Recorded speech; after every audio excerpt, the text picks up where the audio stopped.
Board of Selectmen's meeting is now in session, Wednesday, May 16, 2018. After we state the Pledge of Allegiance, could you please remain standing for a moment of silence? Thank you.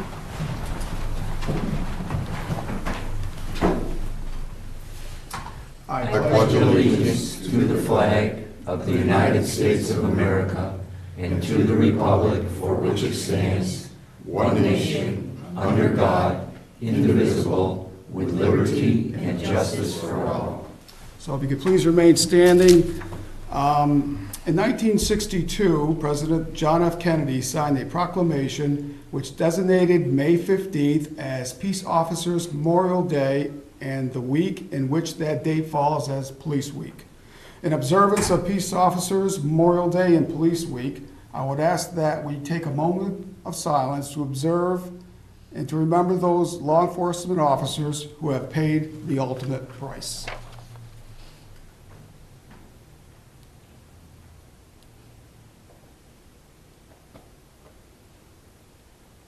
Thank you.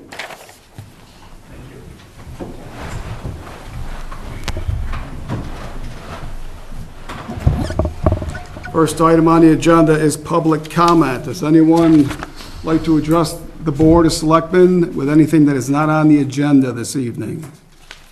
Yes, I would.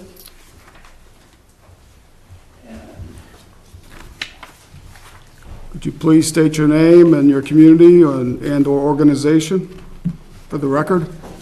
My name is Glendon Deal. I'm with representing the Berkshire Scenic Railroad Museum tonight. Okay, and a couple of items. First, I thank the board for approving our facilities use permit for the visitor center. Donna, I have a question. Is the visitor center going to be staffed on weekends? Yes, we hope to, yes. Okay, but that's not hard and fast yet? We had some staffing, issues, but we're trying to work those out. So I Okay. can't give you a schedule right now, but that is the intent. Okay. Yeah, because otherwise we have to provide, Berkshire Scenic will provide somebody, which will probably be me. BSRM starts running its summer schedule in 10 days from Adams. And we have made some significant changes, not the least of which is the platform that's currently under construction. But more than that, our website has been upgraded to the point where it is now much easier to navigate. It's prettier. It works quite well. We also have a new ticketing system. That was an element of frustration for some of our passengers last year, and that has hopefully been completely resolved. We expect a good season, but we are still looking for people to staff our welcome coach and our gift shop.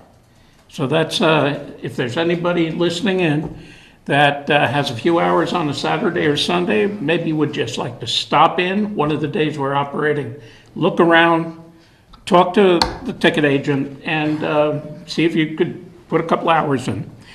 We would appreciate it. Thank you very much. Thank you. We do have a board member that is a volunteer for the Berkshire Scenic Rail, and it's a good opportunity to introduce our newest member to the Board of Selectmen, Jim Bush. Congratulations. Thank you. Congratulations, Jim. Thank you. And may I also congratulate John Duval and Jim, and glad you're both here. Thank you, Joe. And anyone else for public comments? Okay, moving on to new business. The Board of Selectmen had a workshop meeting recently discussing the proposed Susan B. Anthony statue sculpture. Christine, could you please report on that? Sure. So the Susan B. Anthony Suffrage Centennial Celebration Committee, okay, got the whole name, had a workshop with the full Board of Selectmen to review all of the the proposals that they had received. And one of the proposals that they had forwarded for our approval was that of Brian Hanlon, who is looking to put together a bronze statue, a bronze sculpture of the adult Susan B. Anthony, orating with speech in hand, possibly measuring in 8 feet in height, that will sit on a granite base consisting of 3 steps in front and a panel behind the figure rising up half the height of said statue. In front of the adult Susan B. Anthony will be a statue of young Susan reading a book, and that would represent her time here in Adams, as I think it's well documented that she was here until the age of 6. So I believe that the committee is looking for approval for this board to commission Brian Hanlon to be the artist and sculptor for the proposed Susan B. Anthony statue. Joe, you're on the committee. Would you like to add anything? No, I'm going to abstain, being a committee member. If it's found appropriate that I'm able to respond, I certainly will do so. Okay. Any questions from the board? Hearing none, do we have a motion? I will make a motion to commission Brian Hanlon to be the artist and sculptor of the proposed Susan B. Anthony statue. Motion by Christine. Do we have a second? I'll second. Second by Rick. Any further discussion? Hearing none. All those in favor? Aye. Opposed? Absent? I'll be abstaining. I'm a member of the committee. All right. Great, thank you. Excuse me. Okay, next on the agenda, we have Thomas Reddy, I believe, representing Cumberland Farms. Sure. Thank you very much, Mr. Chairman, members of the board. I'm Tom Reedy. I'm an attorney with Bacon Wilson out of Amherst here on behalf of Cumberland Farms.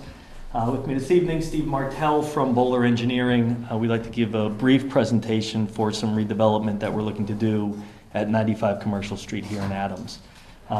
If you're familiar with the space, it's where Al's Service Center is currently. It's an assemblage of 3 parcels, and they total about 1.5 acres overall. We're going to, as you'll see, where is the easiest place for this? Probably right over there, and you could, the TV's camera's over here, so close to the podium as you can get. Yeah, that'd be perfect. I think, no problem. I think the pictures will say 1,000 words. We've got some photo renderings of what we expect the site to look like post-development. Okay. The proposal is going to be for a 5,275 square foot retail convenience store with automobile filling stations, 4 filling stations, 8 fueling positions, including diesel. They're double-sided, and we typically put the diesel on the ends to allow for appropriate circulation. You'll also see that we're asking for 2 full access curb cuts, one onto Prospect Street and one onto Commercial Street. And it's at the corner of Elm, Commercial, and Prospect. Maybe we'll show them the photos. Having some difficulties here. We'll also be back here, if we're successful, we do have to go through a variance process with the Zoning Board of Appeals and also get the other appropriate approvals. But if we are approved, we'll be back before you requesting the right or a license to store 40,000 gallons underground, 32,000 gallons of gasoline, 8,000 gallons of diesel in 2 20,000 gallon double wall fiberglass interstitial monitored tanks. State-of-the-art piping. As you can imagine, if you've been down the street to North Adams, you see some of there's 2 new ones, Current Highway, I think, and then the one on the Mohawk Trail is even newer. And I think what you'll see here is that this embodies some of that, but we've also tried to be sensitive to the town, and so it's not just a one-size-fits-all approach. And as you'll see, the sign is a little bit different than what we've got in some other places as well.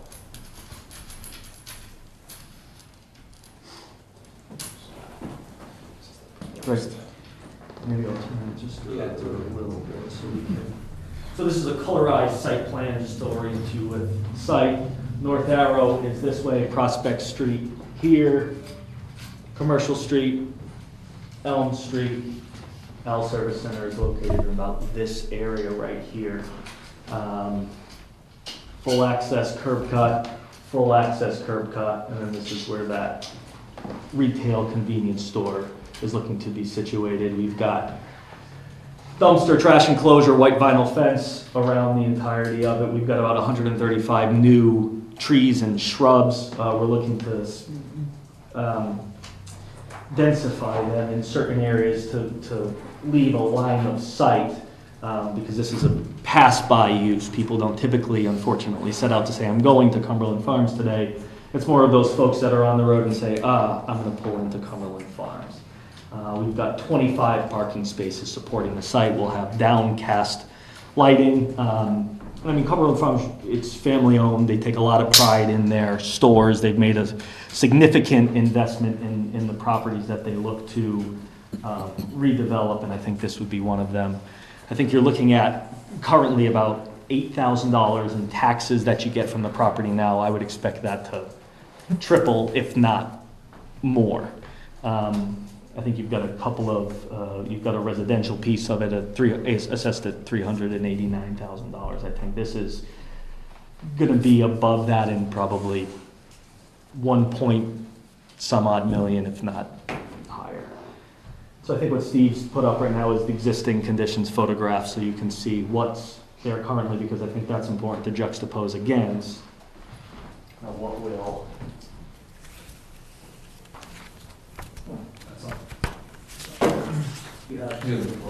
Yeah, please. There's my magic trick and it didn't work out. Unfortunately, it's only laminate on Saturday. Sure. And so we've got, maybe if I slide it off this way so you can see. We've got what the proposed will look like in both of those locations. We do have some refining to do with the signage on the site, but at least you get the sense of what it's going to look like after it's been redeveloped, assuming that we are successful at each step. And I'm happy to actually bring these better for you to see up here. So you can see the existing and the proposed.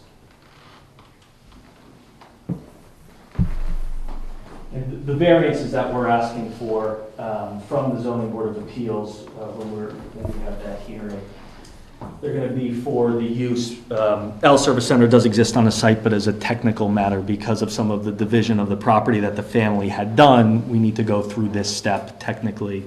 We are also requesting 24-hour operation, and we are requesting curb cuts that exceed the maximum of 26 feet is the width that your zoning allows, and so what we're looking to do is have those wider to allow for the appropriate tanker circulation, site circulation as well. That said, I've got the engineer here, I'm here, we're more than happy to answer any questions that you have or to provide any more information. Okay, questions from the board. Rick? I have nothing at this point. Christine? I actually don't have anything at this point about the project, just probably a question for our media friend if he can get a better angle of the pictures at some point. Of course.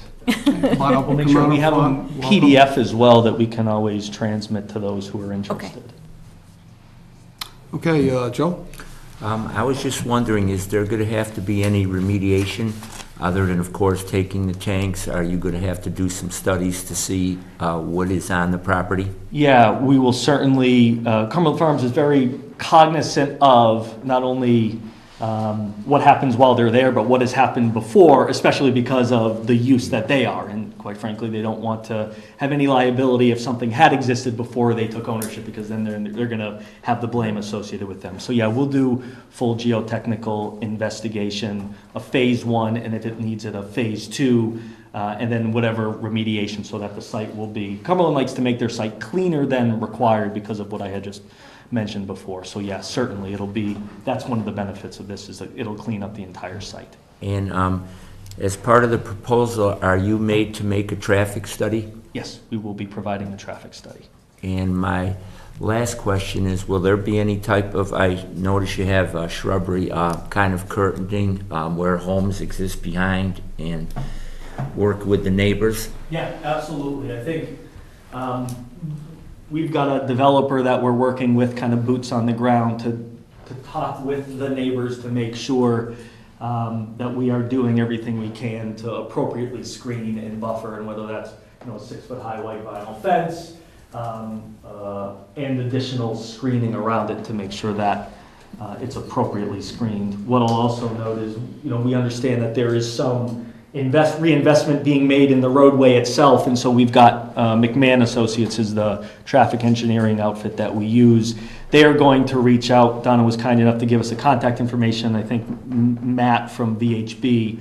So we'll be reaching out just to make sure that what we're doing here is complementary of what's happening in the roadway itself. And lastly, you're not a 24-hour a day. You have closing times, or will you be 24 hours? The proposal will be for 24 hours. 24 hours. 24 hours, 7 days a week, yes. Okay, well, I just wish you well, and welcome to Adams. It's certainly going to be an improvement to the gateway of our community, and just hope that you work well with the neighbors and make sure all of their needs are taken care of. Absolutely, thank you. Yeah. Jim? I'm just curious what's gonna happen to the old Corona Farms. That's a great question. I've actually got that question into the developer. My guess is it may be closed.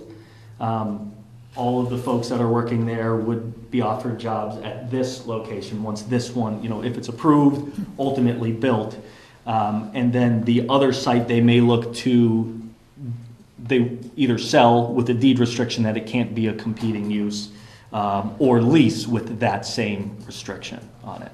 But I will confirm that before we're actually in front of the Zoning Board of Appeals, and I'll also let Donna know once I get that answer. But that would, typically what Cumberland does is they offset, so they'll find another piece of property that they think is suitable, look to develop this, and then look to close down the other one. Thank you. You good?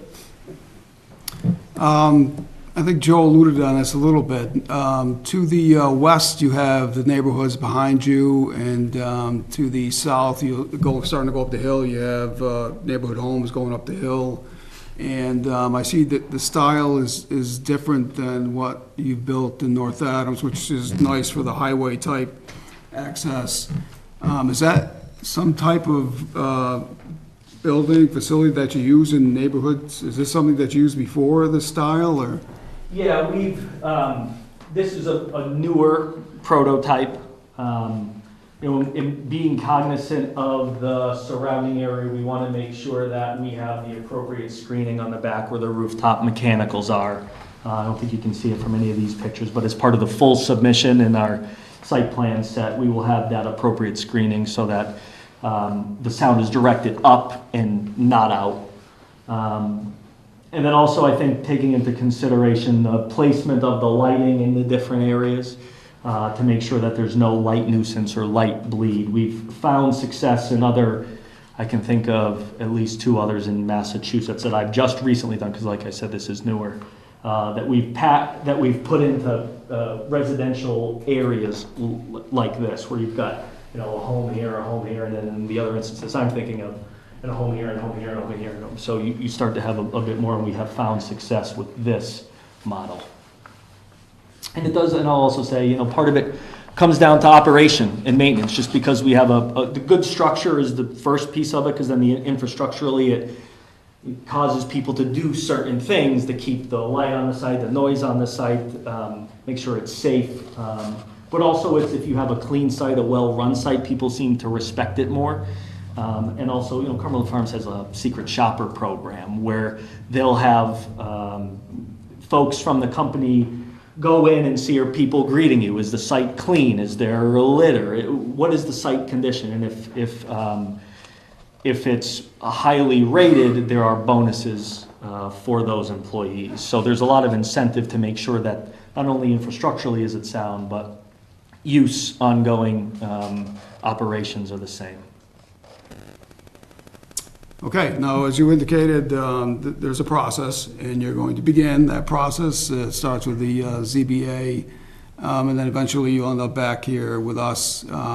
After that happens, what's the time frame from when you begin construction to the end and it's ready to go? Do you have a time frame that you normally have? Yeah, and they have been, so as Donna can tell you, this project, or the idea of the project, has been out here for a couple of years, probably longer than Cumberland Farms would like, but I can tell you that they are now pushing to have this project accelerated. And I think, to answer your question more directly, once they get in the ground, is it 140? It's between 100 and 120 days. Even shorter, 120 days. Yeah, they've got it down to what they need, how long it takes, what order they do it in. So you're looking at about 4 months, start to finish, take everything down, construction, fence up, and then you'll have the new site. I just, obviously depending upon when we're through the process, when they're scheduling it for construction. It's May now. If we're through the process by the end of the summer, they could start so it's open for Memorial Day next year. I may look at something like that. Okay. Mr. Chairman, I have Go ahead. a thought of a couple more questions. Mhm. I know you, being a corporation, will you use any local labor? Yeah, and I don't know that they promise to use local labor. They always put it out to bid. They may be comfortable with, and I don't know who did the North Adams sites. I can check into that, but they may be comfortable because those folks they know what Cumberland is looking for. So they typically put it out to bid. My experience is, for example, in North Attleboro, where we just had a pre-construction meeting, that group hired all local subs. You have Plainfield this and Attleboro that. So they do look to do that. I don't know that I can promise it, but they certainly look to do it. And, even though it's a corporation, it's still family owned. They're not franchises. It's one family out of, they're based out of Westboro that operate them all. And lastly, will there be an increase in the number of workers being employed?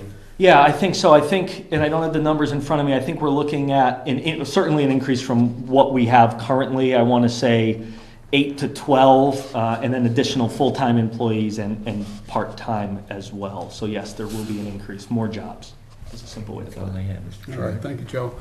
As the board often indicates that for tax rate discussions, the town of Adams needs growth. And this is definitely something we've been looking for. There's other construction going on in the town of Adams. I think we're going in the right direction. I want to thank both you gentlemen for your presentation this evening, and look forward to working with you to get through this process. Thank you very much. Thanks for having us, and thanks for the time. All right, thank you.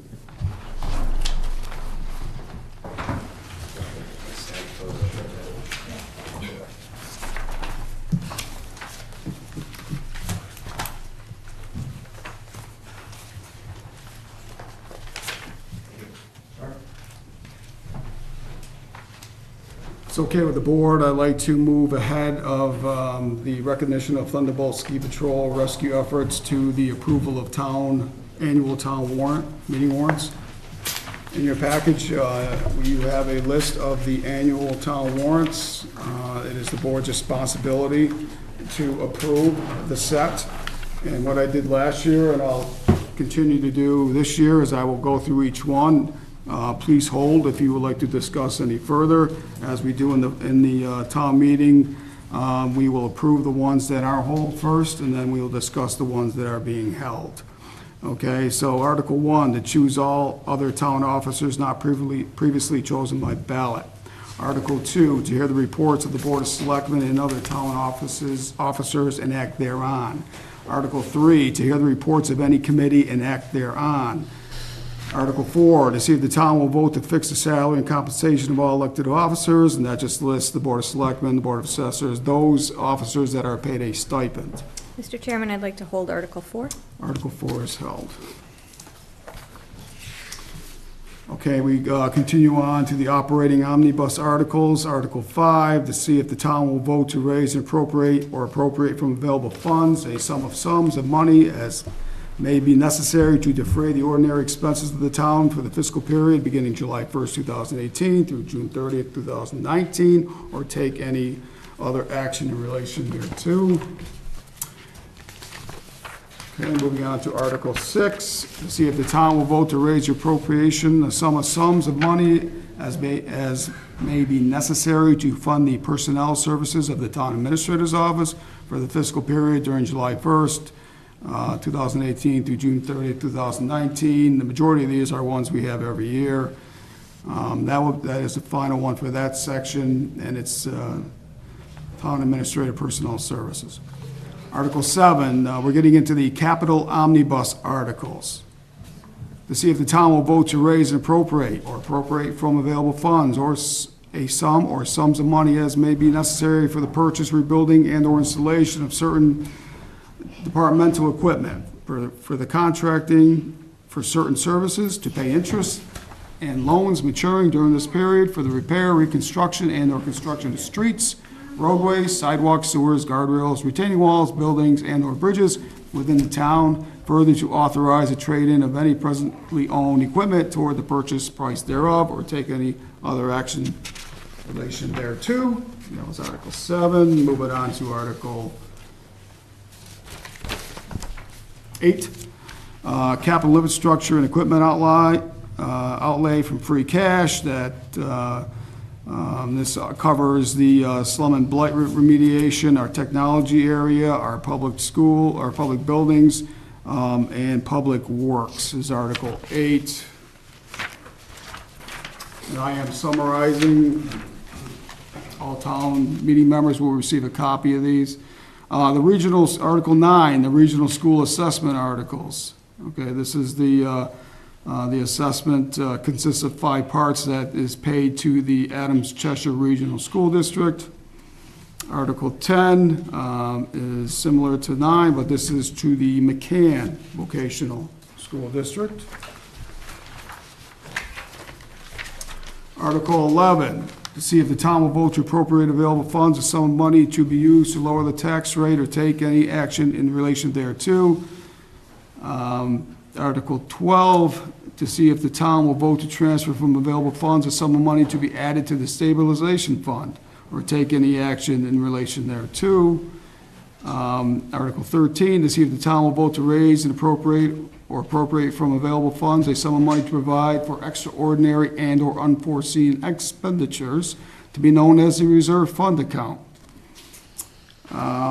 Article 14, to see if the town will vote to raise and appropriate from available funds a sum of money to pay unpaid bills of current or prior fiscal years or take any action in relation thereto. At this time, there are no outstanding bills. Getting into the annual authorization articles, we're about halfway home.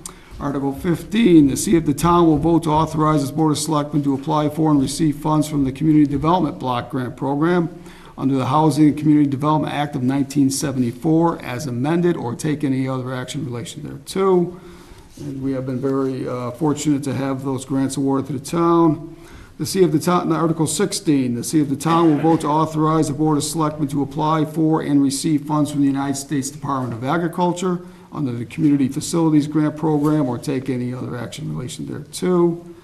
Article 17, to see if the town will vote to accept certain perpetual care funds that were received during the period January 1, 2017 through December 31, 2017 for the care and maintenance of cemetery lots. Such funds are in the custody of the town treasurer, and again, or take any other action in relation thereto. Starting with, did I do 18? Article 18, to see if the town will vote to authorize the town treasurer with approval of the Board of Selectmen to borrow in the event of a revenue shortfall, to allow the treasurer to borrow via revenue anticipation notes, tax anticipation notes, aid anticipation notes. I skipped federal aid anticipation notes, grant application notes, state aid anticipation notes. So it's an article for the town to be able to borrow, and that is done time to time, but it's paid right back. Article 19, to see if the town will vote to amend the general bylaws, Chapter 50, revolving funds, to add the following revolving funds. There are 2, the Adams Visitor Center revolving fund and the Adams Memorial Building revolving fund. Article 20, authorize revolving fund spending limits. To see if the town will vote pursuant to Massachusetts General Law, Chapter 44, Article 53E and a half, to establish limitations on expenditures from revolving funds established by Chapter 50, and so on. Just a list of revolving accounts with the amount of the expenditure limit for 2019. Article 21, to see if the town will vote to amend the compensation plan as established by Section 10-5 of the Town of Adams Code of Laws, or take any other action in relation hereto. That is the salary administration plan, the annual rate table for fiscal year 19. Special articles, and there's only 3, and then that will be it. I'm not aware of any citizens petitions. There was none submitted to the board. Article 22, I'll read through these since they are special articles completely. Article 22, to see if the town will vote to appropriate from the Economic Development Fund a sum of money to be used for economic development expenses, including $57,800 for hiring a town planner, $20,000 for the Greylock Glen Development Project, $10,000 for the marketing, downtown infrastructure, engineering, or other studies related to economic development, public art, and $10,000 for the Susan B. Anthony celebration, or take any other action in relation thereto. This was appropriated in the next fiscal year's budget. Article 23, to see if the town will vote to adopt the provisions of Mass General Law, Chapter 64N, Section 3, to impose a local excise tax upon the sale or transfer of marijuana or marijuana-related products by a marijuana retailer operating within the town to anyone other than a marijuana establishment at the rate of 3% of the total sales price received by the marijuana retailer as a consideration for the sale of marijuana or marijuana-related products.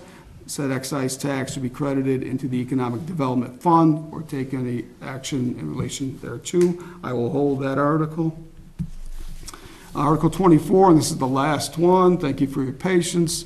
To see if the town will vote to use free cash to pay for a court judgment in the amount of $56,042 imposed upon the town of Adams by the Department of Industrial Accidents by the Arrowwood Indemnity Company for a cost of living adjustment claim from a 1976 fatal injury of an employee, or take any action in relation thereto. The final article is the normal Article 25, to transact any other business that may legally come before said meeting. Do we have a motion for all of the articles that were not held? The only 2 that were held were Article 23 and Article 4. Do we have a motion for the remainder of the articles? I'll make a motion to approve the articles as written with exception of Article 4 and 23. Do we have a motion by Christine? Do we have a second? Second? Second by Jim. Any further discussion? Hearing none. All those in favor? Aye. Opposed? None. It's unanimous. Let's go back to Article 4. Christine. Mr. Chairman, I've asked to hold Article 4. As this board knows, and I think most in the public know, my spouse serves on the Board of Health, and although I did recuse myself from all discussions regarding the Board of Health and their budget and their stipends during the budget process, I would like to abstain from this article at this time until I get a clarification from the Ethics Commission as to whether or not I can vote on that at town meeting. Okay, do we have a motion to approve Article 4? So moved. Motion by Rick. Do we have a second? Second. Second by Jim. Any further discussion? Hearing none. All those in favor? Aye. Opposed? None. Any abstentions? I'll abstain. And we have 1 abstention, Christine. Thank you. And the final warrant, go on the ballot, is Article 23. I held that article. I cannot vote on anything in relation to marijuana, as I work for a general contractor for the government. I work for a defense contractor, so I cannot vote on anything related to marijuana sales or agreements or anything like that. Okay, do we have a motion to approve Article 23? I make a motion to approve Article 23. Motion made by Jim. Do we have a second? I'll second. Second by Christine. Any further discussion? Hearing none. All those in favor? Aye. Any opposed? And 1 abstention. Okay, I'd like a motion to close the warrant articles for fiscal year 18? 19. Do we have a motion? So move. Motion by Rick, do we have a second? I'll second. Second by Christine, any further discussion? If any, oh, go ahead. Sorry. Donna, will there be, would you be able to work with the town clerk and maybe town moderator to see if there could be a workshop for new town meeting members to go over these articles before the June Yes. 18th Yeah, meeting? Okay. the town clerk already spoke to me about it, so we will make those arrangements and let the board know when that will be. Perfect. Thank you. Sure. Okay, any questions in regard to these articles? I did go through them relatively quickly. Please contact the town hall, Donna Season, and any questions related to these. Or you can attend the meeting. You can sit on either side of the, at Plunkett School. We have the middle for town meeting members, and we have the sides that are open to anyone that would like to just listen in. So you're free to go and watch your town public government in action. Okay, is that it for the warrants? We just have to You vote. know, Oh, we need to vote. Yeah. Okay, we have a motion, and who had the second? Christine. I did. Christine had the second? Okay, any further discussion? Hearing none, all those in favor? Aye. Opposed, none, unanimous decision. Okay, town meeting, here we go. Okay, it's 7:35. Do we have Mr. Kleiner here, or do we have the, There's some members from. do we have the Yeah. members here Yeah. from the Thunderbolt Ski Patrol rescue efforts? Yeah. We have them here, okay. I would like to read some information that I received and was really impressed when I got it. And the board and the town administrator felt that this would be a good opportunity to tell your story and to offer you congratulations. I have two inputs here that I received. I will read the first one here. Hello, Deb, in the town of Adams. As you may have heard, our local Thunderbolt Ski Patrol, which is part of National Ski Patrol, was involved in two separate rescues, one on the Thunderbolt and one on the power lines. On March 24th, a 911 call went to dispatch with a report of a skier on the Big Bend with a broken leg. Dispatch then notified the Adams Forest Wardens. Dispatch Lindsay Chittenden is a cousin of Josh. She knows I am very familiar, and this is Josh writing. She knows I am very familiar with the mountain and a member of the ski patrol. Asking if I was on the mountain that day, I said no at work, then asked me to call Dick Kleiner, the forest warden chief, to give advice on how to get to the patient. At the time, I said the Thunderbolt Ski Patrol could help with this rescue. With the help of David Childs, the director of TSP, and Josh, we jumped on the Adams Snow Drifters snowmobile, which just happened to be in the Glen from a previous week of grooming the Greylock Glen Loop for an event, Thunderbolt Cafe. We rode as far as we could up to Bellows Pipe, then got on our skis and climbed to the patient, and just above was a ski patrol toboggan. Travis, the new Mount Greylock supervisor, had also just got to the patient 10 minutes earlier. We packed the patient and skied him to the awaiting ambulance in the Bellows South parking lot. From the moment we received the phone call to getting the patient to the ambulance, it took just over 2 hours. Let's see. On March 27th, Josh personally received a phone call from a good friend asking for help. He was skiing down the power lines. Now, this is a different rescue, which does get skied from time to time. Warm weather making the snow a little heavy and wet. He had taken a tumble, and when he landed, he knew he had broken his leg. Josh had made a few phone calls to form a rescue crew. Richard Damzik, expert with skiing and ropes. Dave Childs again, who can pretty much ski anything. and Steve Suave, I believe. Solvay. Sauve, that sounds better. A jack of all trades. Those two, Dave, Rich, then meet with DCR on the Lanesboro side to get rides on the back of two snowmobiles. Josh came up from the bottom meeting with the patient only minutes before the other two rescuers came down. We secured the patient to the ski toboggan, and Rich lowered him down to the last two cliffs with Dave on the handlebars of the toboggan. At that time, another patroller, Steve, came up from the bottom to lend a hand in the rescue.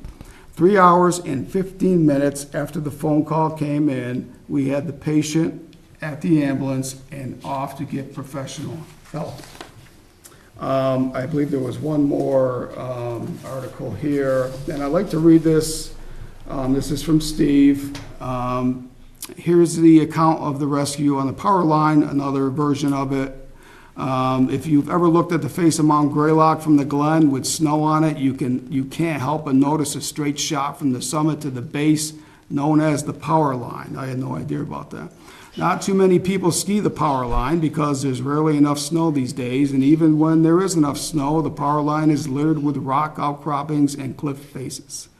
Under best conditions, it's best described as a fist fight by one of the best skiers I know. That sounds like tough. Where I am going with this, I am waiting here. Today, a very good local skier fractured his tibia, classic boot top fracture, on the power line just below the second large cliff face at the halfway point.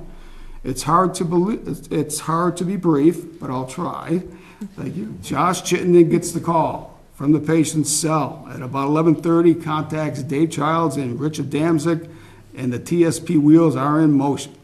Dave and Rich are shuttled to the summit via DCR snowmobile to retrieve a TSP toboggan and start down the incident site from above.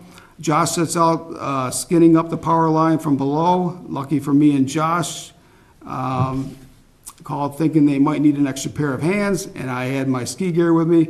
By the time I arrived, and again, this is Steve, the patient was packaged, and Zeke was driving the TSP toboggan down the gnarliest terrain.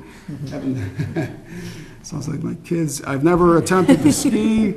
Rich and Josh taking turns on belay and tail rope over drops that many of us would dream unskiable.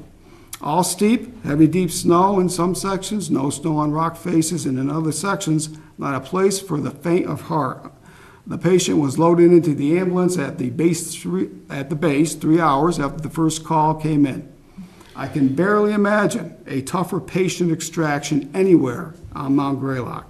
It really was one of those you have to see it to believe it events. Such an impressive display of skiing, rope skills, spot-on decision-making, and patient care by Dave, Rich, and Josh. TSP has much to be proud of these days. My heart still has not settled down. And this is from Steve. It's great to read this article, these letters. Some of the words are familiar as we read in the papers and the Thunderbolt ski races that we try to have each year, and Josh and company are always trying to lead those up. But just to have individuals ready, trained, ready to help your fellow skier. As being from Adams and the concerns that people have, I always try to stress there are good in people, and people will help. And this is just a great example of that happening. Adams is a great community, and please continue to provide us with these great stories, and please come down to this meeting, and great things happen at Adams, and I want to thank all of you for working together. This could have been a lot worse, but you had a plan, I'm sure. You've been through this before. I can say that, but I appreciate everyone's actions in this. These two issues that happened in the past winter. Any comments from the board? Yeah, I would just like to reiterate what Chairman Duval said. Having worked on Mount Greylock for many years, it's been incumbent that we needed volunteer groups, and more than ever we need them. As people from the Thunderbolt ski patrol knows, the hiring has been very, very meager for DCR. And at this time, when this took place, I believe there was just a supervisor the whole park, which is a lot of acreage, and it's people like yourself that make it possible for people to take chances they might not otherwise take because they know there's somebody there to help them. And I know all but Dave. I don't really know Dave, but I know the other three people very well. I've known them for a long time. And I think once you're a volunteer to help out, I know these three people would help in any other way, in any other situation, be it summer, winter, fall, or any time to help a neighbor. And in short, I'd just like to thank you for being there and helping people that enjoy the mountain as much as you guys do. So thank you very much. Anyone else on the board? Yeah, I know Steve Ritchie and Josh really well. Great guys. I don't know David too well, but you couldn't ask for a better group. You cry out to them, they're there in an instant. They're helping me out all the time too. I mean, I take my hat off to you guys. Great job. Thank you. Mr. DeWalt, the ski rescues. Oh, and I would not want to fail to discuss that. We did have a rescue of Josh's skis, and that was done by Heather Lynn Scott. So we do not want to forget that. Thank you, Heather. Again, a great team effort. And this is Adams. This is what's great about Adams. We work together and we help each other, and that's what we do. I'd like to invite each of you up one at a time to receive a public service award from the Adams Board of Selectmen. David Childs, please. Can you hand it out, Rick, please?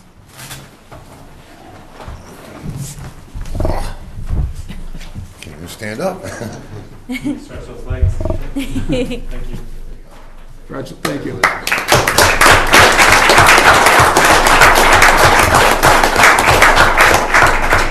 And I have a public service award for Rich.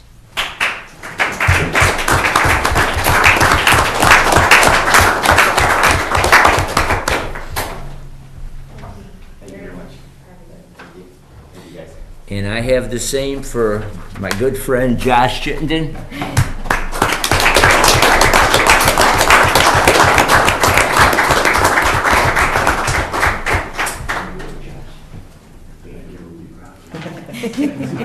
Thank you. And I have the same for Steve Sauve.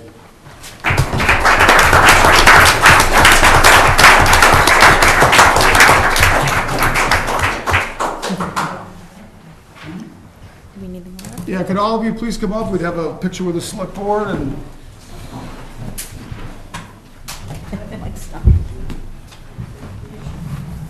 Okay. Guess we can. Select board in the middle, and gentlemen, come on up here with us, and we can face the camera here and. Yes. Well, I think you need the patient too, right? Well, the patient has to come in, yeah. Leader Moran, here. Councilman Moran. That's all right. You want to sit too? Yeah, sure. Come up with Daddy. Heather. Heather should be up there. Yeah, Heather. Come on, Heather, up here, Heather. Heather should be up there. Put your camera down, Heather. Come on in. Yes, we have to have Heather too. Yep. All right. Oh, yeah, okay, I'll be the one. Smile to the camera. There you go. All right, thank you. Thanks so much.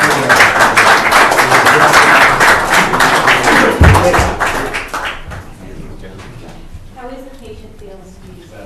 All right. Josh. Have Jessica get a hold of me.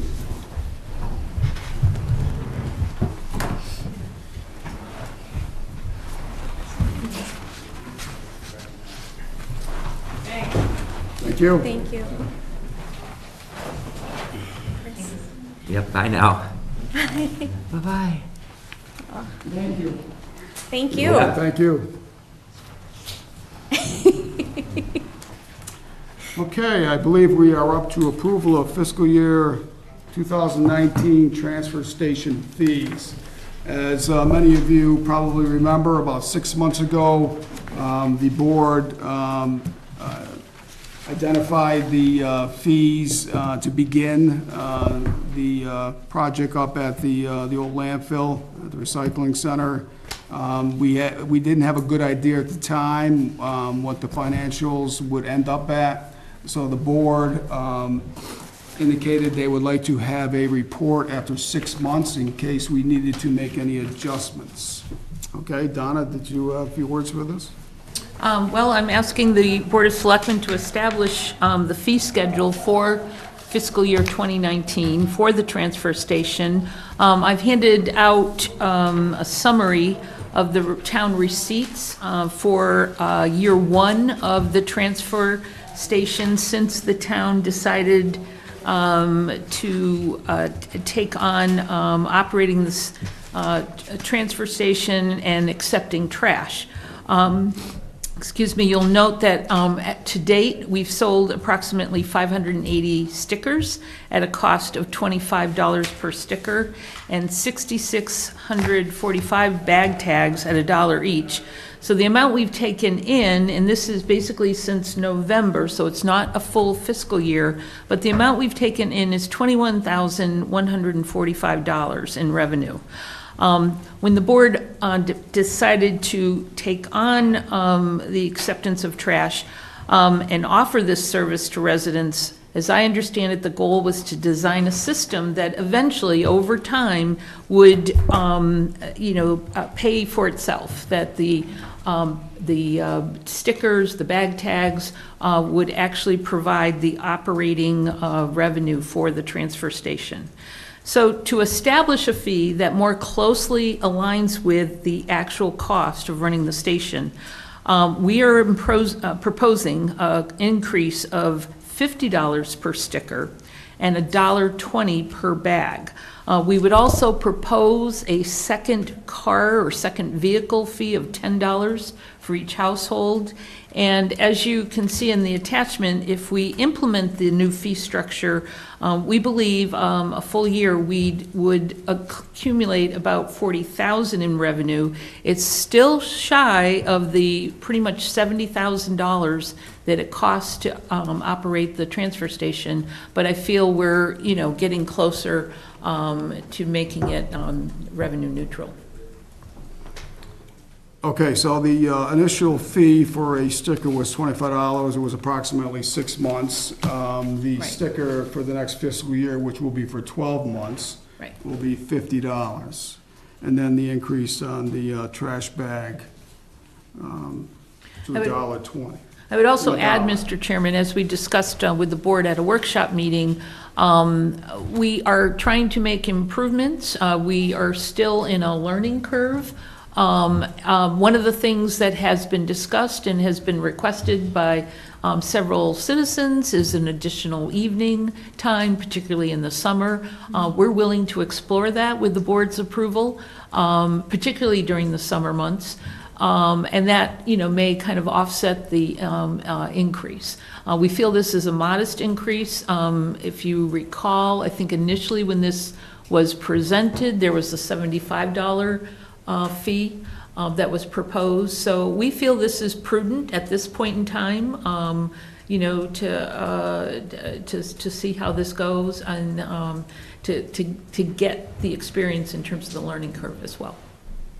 Okay, we did have a workshop on this last Wednesday. The board did discuss this. Rick, we're on. Rick, do you have any questions? No questions. I just wanted to state that really the only increase is the bag tag increase. Because $25 for 6 months or $50 for a year is the same animal. So it's just the 20-cent increase per bag tag. Okay, Christine. Yep, and I'll just point out that the bag tags are sold in groups of 5 tags, so that would be an even amount of $6 for the tags. So if anyone is questioning about the 20 cents. I know I questioned about it. And I am also happy to see that there's a second car rate. I know other communities offer that as well, and that would be a nice benefit, I know, in my household, and I think others, so. Okay, Joe? Yes, this is directed first to Donna.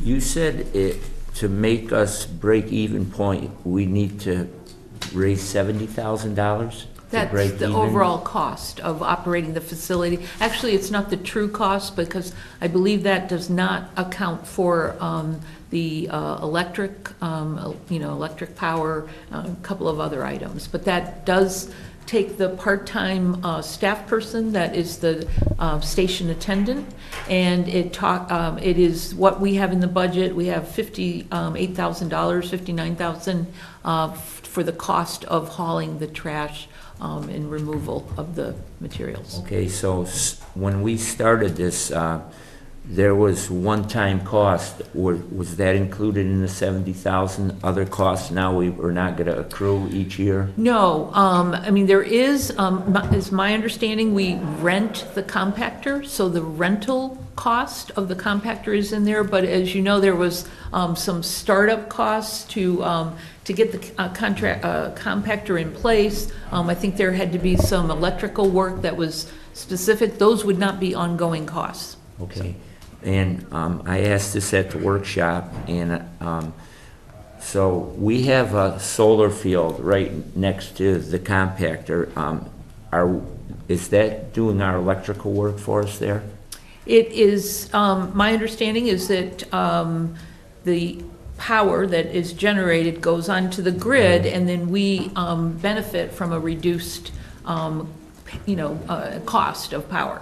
Okay, and one of my early concerns about this was that I was worried about the little guy who has a truck that goes and picks up refuge and trash and, hauls it up to the North Adams transfer station. And I've talked to a couple of the people that I consider having that type of job, and they said that it really hasn't affected them. They might have lost a few people, but they've picked up others, so that fear of mine has been somewhat allayed. Okay, thank you. Jim? Yeah, we were talking about the extra day opening, and I think we discussed maybe Wednesday or Thursday or whatever. And I was thinking about that. I really think Monday would probably be the better day to be open, especially in the summer, because people have parties on weekends, and they do accumulate a lot of trash that they got to get rid of. And if you had to wait till the middle of the week, hot, you just want to get rid of it. So it's just a suggestion, that's all. So Donna, we would decide on an extra evening at a future. Yes, as you remember, Linda Cernick with the Solid Waste Advisory Committee had offered to bring in some of the haulers, I guess, and so we could hear directly from them and some of the issues they found. I think that would help us in terms of improved operation of the facility, and I think at that time, we'd invite the public and then maybe get some additional input and make that decision about which day of the week. So. Okay. Okay, Mr. Chairman, I just had one other thing, just for the public to realize that at one time, recyclables, we would get cash for recyclable material, but recycling has become so successful that no longer are we getting any money for our recyclables. They're just hauled away and we're ended up paying for them. Yes. But it's still a good thing. Yes, it is. Any further discussion from the board? Hearing none. Do I have a motion? I will make a motion to set the fee for the transfer station, the stickers at $50 for fiscal year 2019, and the bag tags at $1.20 per bag, and a second car sticker at $10. And these will be effective July 1? Effective July 1, yes, And run until June 30th, 2019. that's correct. Okay. Okay. It's still a bargain. So, We have a motion by Christine. Do we have a second? Second. Second by Rick. Any further discussion? Hearing none. All those in favor? Aye. Opposed, none, unanimous. Thank you, Mr. Chairman. You're welcome. Next on the agenda is report of the Town Administrator Screening Committee. Christine? Yes, Mr. Chairman. I'll just remind the board that I was asked to serve as the liaison from this board and serve also as a clerical support to the Town Administrator Screening Committee. And at this point, I'd like to just give an update from the Screening Committee. So when the Board of Selectmen appointed the Town Administrator Screening Committee, it charged the committee with the responsibility of screening applicants for the position of Town Administrator, with the objective of referring not less than 3 candidates to the board for its consideration. In order to achieve this objective, the committee screened out from further consideration those applicants who, in its opinion, did not meet the established minimum required qualifications or otherwise appear to lack the qualifications or qualities required of the town administrator position. Please note that the screening committee has not attempted to determine whether any applicant should be the town administrator in the town of Adams. Instead, they work to ascertain whether there was something in an applicant's resume or which otherwise became evident in the screening process indicating an applicant would not be an appropriate candidate in the committee's opinion.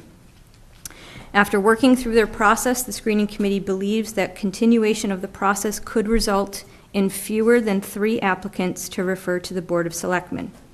Given this realistic possibility of not meeting the minimum number of candidates to bring before the Board of Selectmen, as was their initial charge, I would recommend suspending the work of the Town Administrator Screening Committee at this time. This would allow us the opportunity, as a board, to review the process, the posting, and whether or not an outside agency could help us recruit a qualified and diverse pool of applicants. If the work of the committee is suspended, we will communicate with all applicants about the status of the search at this time. And at this point, I will answer any questions anybody may have. Rick? I have no. Joe? Yeah, I would just like to thank you, Christine, for being our liaison to this. It's an important position, and if you feel and the participants in the screening committee feel that that's the case, then I think it's time to go back to the drawing board. Jim? I have nothing. Okay. Do you have any questions?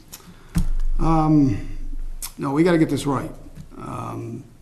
So I agree with the board that it's time to go back and reassess the process that we went through. The salary that the board approved in the budget of $95,000, which we debated with the finance committee, even with the $95,000 salary in the budget, we still we're not able to attract to our area someone that has the background, experience, education who we feel meets the bar to be the town administrator for the town of Adams. And we're not going to settle for second best. We're looking for someone that's going to lead our community for the next several years, and someone that's going to have a positive impact and is going to have to make things happen. Donna Season will continue in her current role as the acting town administrator as we go through this process again. To her delight, I can say. And so I would ask that, if up to the board, if Christine would work with Donna Season and to work on a process and come back to the board, and we'll vote on it and move forward. And Mr. Chairman, I know I provided an update and my recommendation, but I would also like to make a motion to make it official to suspend the work of the Town Administrator Screening Committee with regard to the active Town Administrator search, however, allowing for one final meeting of the committee to finalize administrative details, such as the approval of minutes. We have a motion by Christine. Do we have a second? I'll second. Any discussion? Just, make sure, we should make sure that the screening committee itself knows this is at their request, and we would like them to stick around when we start this. I agree. I think we had an all-star screening committee that stepped forward, volunteered, and hopefully, as Rick has indicated, they would like to continue the next time around, depending on the process that we use, yes. Any further discussion? Hearing none, all those in favor? Aye. Opposed, none, unanimous. Congratulations, Donna. No comment, Mr. Chairman. Okay, next we have request for a reserve account transfer, snow and ice control, for the amount of $50,861.41. Donna? Just now, we have final bills in for the winter months, and as is often the case, there are overruns in terms of anticipated budgets. As the board knows, we had a particularly difficult winter, especially later in the winter, March.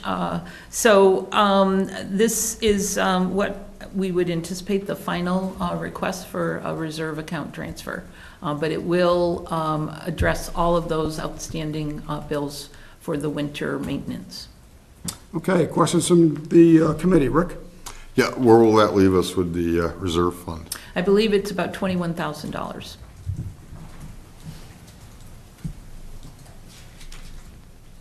Christine? No, I'm okay. Joe? This include overtime also? This was not part of, I believe that this is actually just sand, salt, those types of things. Overtime, I think there was an adequate amount, but I would have to verify that for you. Yep. I've been a stickler for a long time with the use of salt. I realize that public safety is an important factor, but I also believe too that there needs to be a way of trying to work a little bit so that we can lessen the amount of salt that we're using on our roadways. There's a lot of repercussions from the overuse of salt. I personally feel, being outside all hours of the night trying to keep my property clean, that salt certainly does its job to clear the roads, but I also believe that there needs to be something put in place, and really a real look at what we can do to lessen our use of road salts.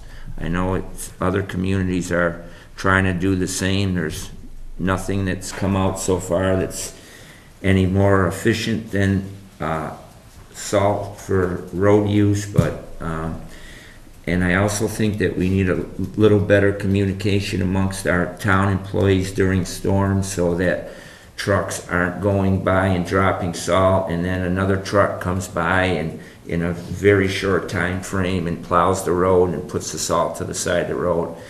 But I have no complaints with the work that our town employees do. As you mentioned, it was a hard winter, and mostly I think salt is used more when you have ice storms, and we had quite a few of those. So once again, I'm going to go for it, but I would like in the future to see what we could do as a community to try to lessen our use of road salt.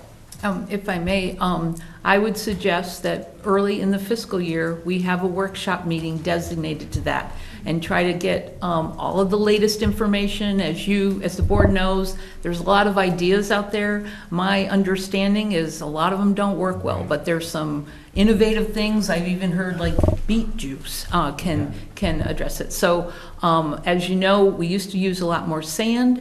DEP frowns on that heavily. So then it relies on the salt. But that's what I would suggest. Involve our DPW, involve maybe even some of the experts at the state level, and see how to better address that. We do have, and I think this is just reinforcing what you said, Mr. Vice Chairman, but given the number of individuals on our crew, I think they do a terrific job, and if we can provide them better tools to do that job, all the better. Okay, Okay, good. that's all I Jim? have. I don't have anything. Okay, so yes, this was a difficult winter, the winter that seemed to not end, several ice storms. To be clear, that the Board of Selectmen, Finance Committee, and town meeting members, we put aside $150,000, I believe, for these type of expenditures in the current budget for this fiscal year. So with the reduction of $50,000, there still remains $21,000. We do not believe we have any additional requests, so that $21,000 that's remaining, as it has in past years, will return to free cash. Do we have a motion to approve? So moved. We move on to the Finance Committee. Motion by Rick, do we have a second? I'll second it. Second by Jim. Any further discussion? One question. Yes, sir. That goes to the stabilization fund, doesn't it? Stabilization Fund. Thank you. And like I've always said since I've been a selectman, we've got to pay our bills. So Right. it has to be done. Okay, so we have a motion and a second? Any further discussion? Hearing none, all those in favor? Aye. Opposed, none, unanimous. Is there a date, Donna, that the Finance Committee will be meeting to review this? Yes, they are meeting next Tuesday to vote on the warrant and take this matter up as well. Okay, thank you. Next, approval of job descriptions. Christine? Yes, so I'll give a report on behalf of the Personnel Subcommittee. We've met twice, I believe, in the last week to review these descriptions, which were provided to you electronically and as well as in your mailbox. The first item here is the police lieutenant position. This is a position that was approved by the Board of Selectmen in 1999. What is being brought before you are some minor changes to the job description that is already on the books. Under supervision, the change is really about how many employees that the police lieutenant would be supervising. It went from 27 full-time employees to be able to supervise between 18 and 22 personnel consisting of full-time and part-time employees. So that's one change. Under job environment, the third sentence about operates automobiles, firearms, hand tools, and various office, the word related was added there. In the next sentence, the addition of local and state municipal offices was added. And then under essential functions, just cleaning up some language, third paragraph down, at the end of that sentence, the words "as needed" were added. So really at this time, we are looking to just update the police lieutenant position and looking for board approval to do so. Okay, Chief, do you, anything to add to that? At this time. Okay, what is the board's pleasure? I can make a motion to approve the police lieutenant job description with the changes as presented. Motion by Christine, do we have a second? One second. We have a second by Rick. Any further discussion? Hearing none, all those in favor? Aye. Aye. Opposed, none, unanimous. The next two are coming from the library. In your packets, you'll have the kind of an organizational chart there. The first one that we will review is the children's librarian position.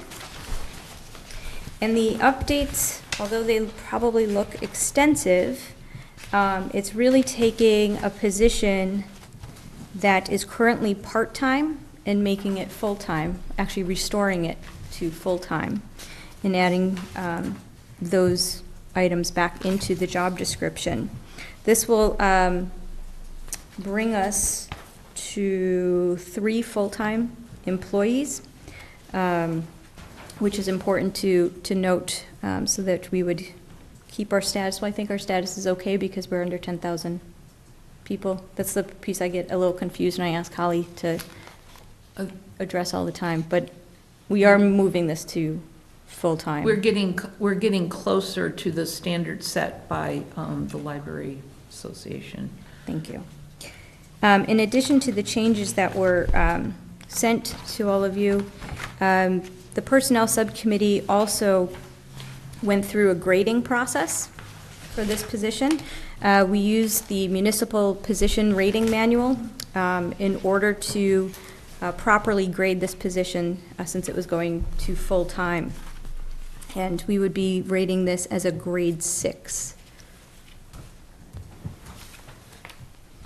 And Donna, I don't know if there's anything else that you wanted to add for the children's librarian position. No, just generally, I think the board knows that we require considerable expertise and education for our library personnel. This has been a situation for a number of years where we have not done, in my opinion, the work necessary to really carefully evaluate what the job duties are of these positions and how they should be graded in the context of other town positions. I think with this position and the one after, I think we are doing that. Okay, any questions from the board? Mr. Chairman, I just have a comment. I'm all for doing this for the library. I think that future of any community is based on the education of your children, and I think this is long overdue, and I'm really happy to support this. Okay, anything else? Yeah, well, now this position, full-time, hasn't been to town meeting yet. So now if it's denied through town meeting, are we saving these changes, or are we gonna have a full-time job description and also a part-time job description? I would assume. Or are they both just gonna fall under this? I assume we would go with the status quo as we are as of today. I think most of the changes are due to the, what the position currently does in a part-time status. I think most of the changes reflect the actual work the position is doing and will continue to do in a full-time position. Having gone through the rating system for this position, that's what justifies, the duties of the position, the education, the experience required. That is what leads it to a grade 6. It's currently a grade 5, rather than the part-time, full-time status. Even if this position were to continue at a part-time, the grade change is appropriate.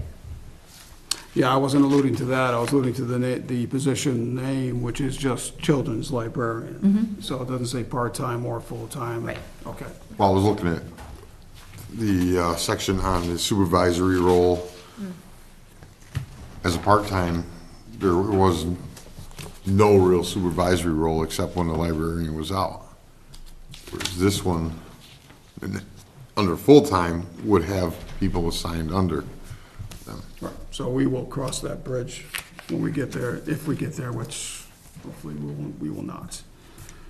Any further discussion? Okay, do we have a motion? I'll make a motion to approve the children's librarian job description as presented with the changes. We have a motion by Christine. I'll second that. We have a second by Joe. Any further discussion? Hearing none, all those in favor? Aye. Opposed, none? Unanimous. And we have one more position, the adult services librarian for the Adams Library. Christine? Yes, so this position is currently the administrative assistant 1, which is a full-time position with the library. There have been some additional duties and that have been added to this job description. So the proposed title change would be adult services librarian. This would also I think, us more in line with where we need to be with our library services. This position would also be supervising a lot of the employees and serving in place of the library director in case she is out of the office. I don't know if there's anything else. Oh, I should mention that we also went through the grading process for this position, and we would be looking to have this job description as the adult services librarian listed at a grade 7. Okay. Anything that I've missed, Donna? No, no, that was a good summary. Any questions from the board? Hearing none, do we have a motion? I will make a motion to approve the adult services librarian job description as presented. Motion by Christine, do we have a second? A second. Second by Jim. Any further discussion? Yes, Mr. Chairman, once again, I'd like to thank Christine and Donna for doing this. I think it's something that, as a board, we're going to need to continue to do with positions throughout this town, because I'm not sure when they've been updated, but times change and job descriptions change along with it. I thank you for that, but I would like to just point out that Holly Jaco, as our library director, was very organized and thorough in this process and really helped it along. Well, thank you, Holly. I underline that. Okay, any further discussion? I just have one question. Jim. How many employees do we have in the library? There's 1, 2, 6. 6. Yep. So this, if the children's librarian is moved to a full-time, that would make 3 full-time employees. Our director, That's fine. the adult services librarian, and the children's librarian would all be full-time positions with a part-time, with 2 part-time library aides and 1 part-time children's library aide. Thank you. And I believe the adult services librarian has a bachelor's degree? I think Masters. masters. Master's? It requires a master's. I Requires. I had that. think it was a high school. I'm sorry, both of those jobs, it's a master's degree is preferred, bachelor's degree is required. Right. So minimum of a bachelor's degree for both of these individuals in these positions. Okay, any further discussion? Hearing none. All those in favor? Aye. Opposed? None. Unanimous. Next is department reports. Donna, do you have anything this evening? Just a couple of quick updates. Tomorrow, we will issue the notice of award to CNA Construction for the Visitor Center parking improvement project. Their base bid was $518,000. With that bid, we will be able to accept alternate 1 and alternate 2. So the contract price for the project will be $649,000. Our estimate for this was around $700,000, as I believe. So we're very pleased with the bid results. As you know, CNA Construction was the contractor who built our roundabout project. So we have familiarity with them. We did careful reference checks of this contractor and the other contractor, so I feel very pleased with the overall bid results for this project. Next week, I believe Monday, we've scheduled a pre-construction conference, and we expect that the company, they want to get started right away, so we expect that they'll be mobilized on the site immediately following the holiday, Memorial Day weekend. I also want to report out that the street resurfacing and sidewalk reconstruction project, I know the board has wanted this for a couple of years now, but that has been advertised. It was in the paper today. It also appeared in Central Register. So bids are due May 31st. I will provide a list to the board, and eventually, once we have the contractor in place, I hope to have information on the town's website. But it looks like if we get good bid results, we'll be able to undertake improvements to about 10 streets, maybe 10 street segments with associated sidewalks as well. And then finally, and this is for our vice chairman especially, we will be issuing the invitation for bids for the town hall roof next week.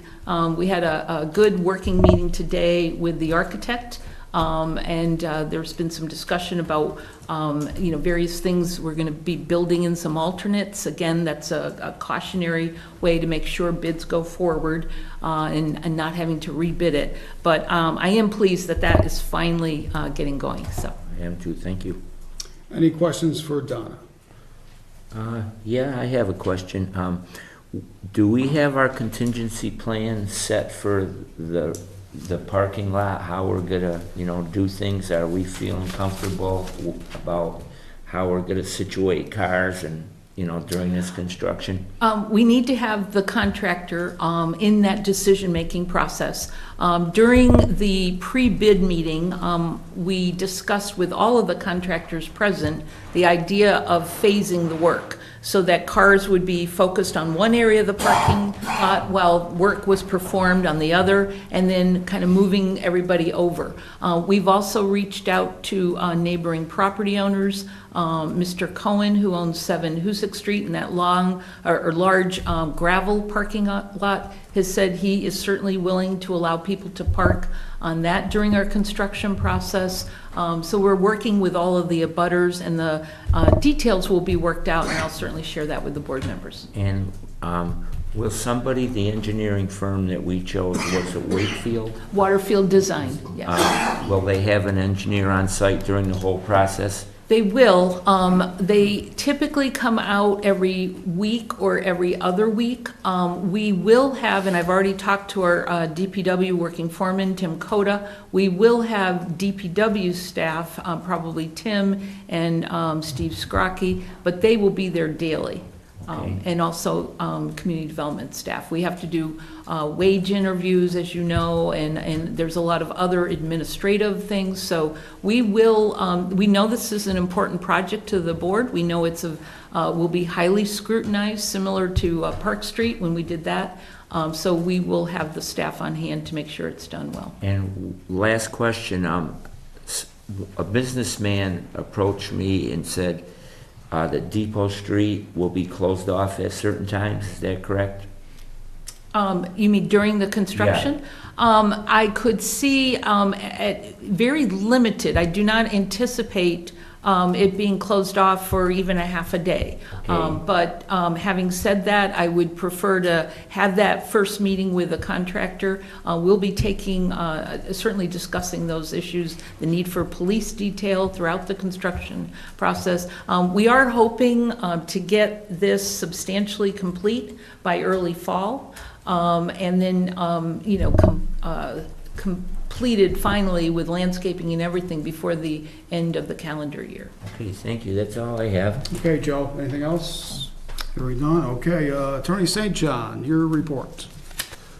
I performed work on the following matters: a complaint that was filed in the Housing Court, an appellate brief that involves the town, a Public Records Act request, a letter from the Attorney General's office approving the town meeting action at the recent special town meeting, the town administrator search committee, the proposed lien for the demolition costs at 50 Commercial Street, and a change of manager application involving an all-alcoholic beverages license.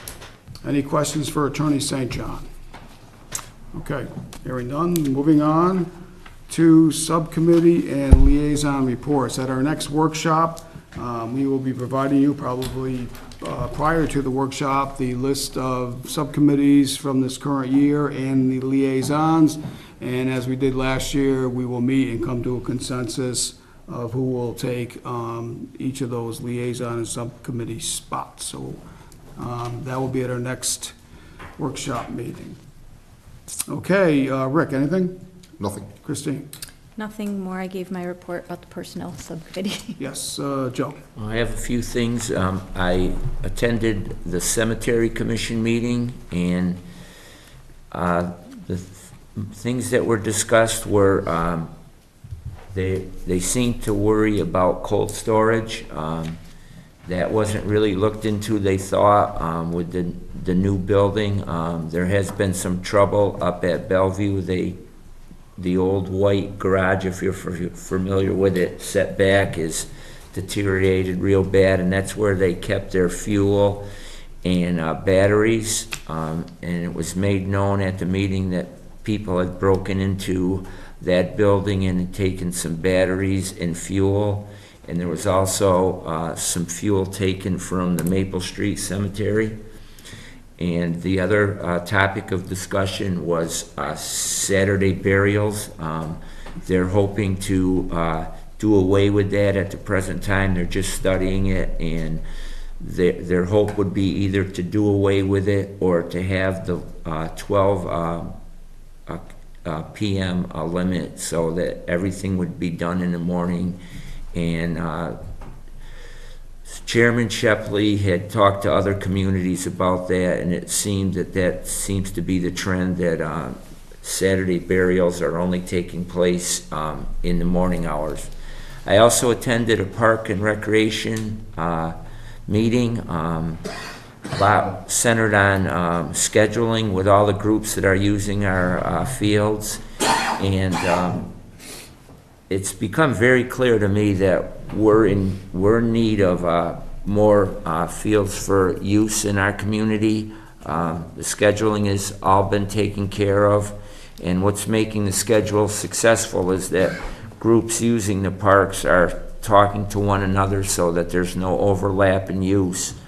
Also, Corey Bishop, who represented the Lassie League, came forward with a proposal to try to get in the existing Russell Street building to have a concession stand, and they'd like to erect a plaque and put it on a building in memory of Peg Levitt.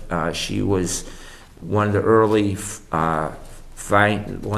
founders of Lassie League and girls softball, so they want to put a plaque there in her honor. I think Corey's going to come in front of us. Family members will be invited, and so we'll have to oversee that and see if we want to do it, and I believe that we would. And also, Sonia DeSati was there from the youth center, and she was happy to hear that monies will be coming forward for her summer program. She's expecting between 100 and 120 participants, and this year they're going to be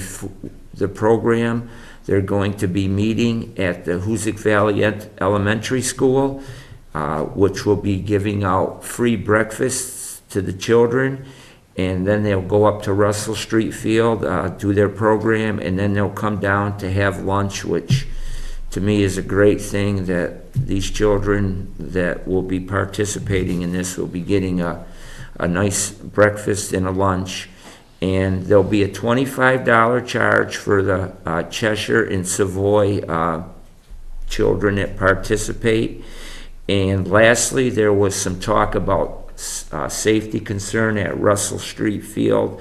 The back of the infield is kind of hinged up, and ground balls that come there have been coming up and toward the face of children, and they just want some work to be done temporarily, since we know that in time Russell Field is going to be revamped through a grant. And lastly, I know both John and I know Jim and Christine, we were at a global warming get together to look at global warming and how it might affect our community in the future. It was well attended. It was put on by the Brookshire Regional Planning Commission, and I thought that went very well. And lastly, the Adams Suffragette Centennial Celebration Committee had another meeting, and once again, as a group, we're working very hard to try to raise the necessary funds to have our statue of Susan B. Anthony, a parade, and fireworks. And our next hope is to go out to the businesses of Adams and ask for their help. And that's all I have, Mr. Chairman. Okay, thank you, Joe. Donna, could you please look into the process policy of renaming any buildings in our community. Hanging up a plaque is one thing, but if anybody does come forward and would like to rename a building or whatever, I believe it's a selectman's purview, but if you could please just verify that. Jim, putting you on the spot. I have no. We're gonna give you a lot of work next week, next workshop, so. Okay, Be careful, they did that to me last year. Yes. No, just teasing. And I have a Berkshire Regional Planning Commission meeting tomorrow evening at 7 o'clock in Pittsfield. Okay, we have announcements and good of the order, starting with Rick. Nothing? You good, Christine? I have 3 announcements. One, that Tapestry is having a free Narcan training on Monday, May 21st at 10 a.m. or 5 p.m. in the Adams Free Library. There's some information, I believe, on social media, but you can also contact the town administrator's office if you are looking for more information about that. I do want to recognize 2 individuals this evening. One is Chief Tarsa. Chief was awarded the Patriot Award as recognition by the ESGR, the Employer Support of the Guard and Reserve, for his support of Officer Dylan Hicks, who is also a first lieutenant in the Massachusetts Army National Guard. Officer Hicks recently returned home from a year-long deployment overseas as an infantry platoon leader. The Patriot Award recognizes supervisors and employers who support service members as employees of their organization, and Chief Tarsa went above and beyond by sending care packages and keeping in contact with Officer Hicks throughout his deployment. So I just want to congratulate him. The other recognition is for April Mazzio. Mrs. Mazzio is a first grade teacher in the Hoosick Valley Elementary School. Mrs. Mazzio was formally recognized during a ceremony at MCLA on Thursday, May 3rd as Educator of the Year. And if you will allow me to just read a few words from Principal Colvin. Mrs. Mazzio is a transformative, dynamic, and inspiring first grade teacher. Principal Colvin has come to know April during her last 7 years as principal at Hoosick Valley Elementary School, formerly C.T. Plunkett. And during this time, she has not only completely revamped and aligned our STEAM programming to fit the Massachusetts Science and Technology engineering standards for all students in grades K through 5, but she has found ways to excite, motivate, and engage our students, family, and community around STEAM integration with rigor and high engagement activities. And I just want to congratulate Mrs. Mazzio for representing our elementary school in such a professional manner that she was awarded the Educator of the Year. Thank you. Joe? Just quickly, I'd like to give a shout out to Virginia Duval and her group for the work they are continuing to do to try to spur more interest and get people out to vote. Although there was a little uptick in the number of people that cast their ballots this year, she and her group are definitely working, going to continue to work hard to make the turnout better. And I'd like to also thank her. We have more town meeting members because of efforts by her and others. So continued best of luck, Virginia, and your group, and keep going. Don't give up. Okay, thank you. Jim? You're good to go? Okay, the first annual Spirit and Caring Awards being held tomorrow evening will honor 3 individuals that have dedicated their time and talents to their communities and to the Northern Berkshire United Way Network. One of the 3 recipients is our very own Christine Hoyt. Congratulations. Thank you. Congratulations. And again, as we talk about what's good about Adams, Chief Tarsa, Christine Hoyt, we have many great people in this community going above and beyond. Okay, we have to go in executive session. The only business we will conduct is to adjourn. Do we have a motion to go in? Mr. Chairman, I believe there's other business to attend to when we come out of executive session. There's an item on the agenda for employee agreement. Okay. We have an employee agreement. Interested in seeing that? Okay. So we do have business. We will be voting.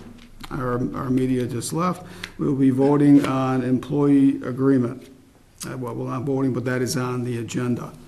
Okay, can I have a motion to go into executive session? Mr. Chairman, I'll make a motion to go in executive session to discuss strategy with respect to collective bargaining or litigation if an open meeting may have a detrimental effect on the bargaining or litigating position of the public body and the chair so declares. Okay, I'd like to ask a question. What is, I guess maybe I can't, but employee agreement, I'll figure it out, but voting on an employee agreement after discussion, executive session usually isn't something we do, but, all right, this is a roll call vote. Rick? Yes. Christine? Yes. John, yes? Yes. Joe? Yes. Okay. Okay, we'll take a 5-minute recess.